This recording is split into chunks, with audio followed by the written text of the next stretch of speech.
guys, welcome to Eds TechTalk and welcome to my first ever video. So ngayon, mag-unbox tayo ng iPhone 11 Pro. Super excited ako kaya hindi na rin ako nakapag-set up ng maayos.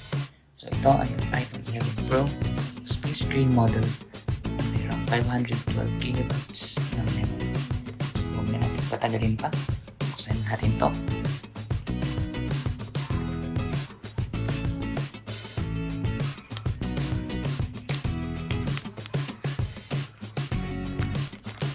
Yan. So, black yung kanyang box at sa harap naka-emboss, naka-usli yung picture ng backside ng phone, yung iPhone 11 Pro at hindi ko alam kung nakikita pero parang lutang talaga siya from the box. So, tingnan natin yung laman niya sa loob. Yan. So, kung papansin nyo, ukit talaga para dun sa camera module niya sa mismong box.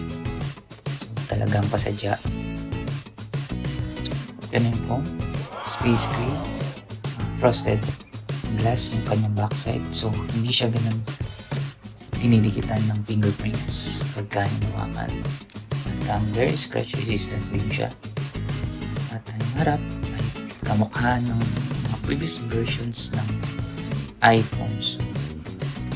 Wala masyadong difference sa front side. So inside the box, kasama niya yung quick guide, yung manual ng phone, at andyan din yung SIM card ejector, yung 18-watt fast charger. Okay, sa 11 Pro and 11 Pro Max meron na to. Yung lightning earpods. Okay, at syempre yung kanyang charging cable na USB-C ito to lightning na charging cable.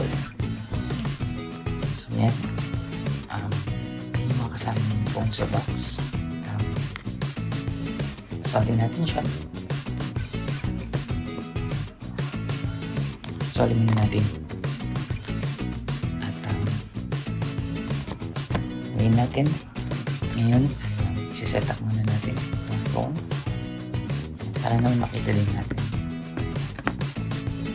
yung kanyang interface sa bagong iOS 13.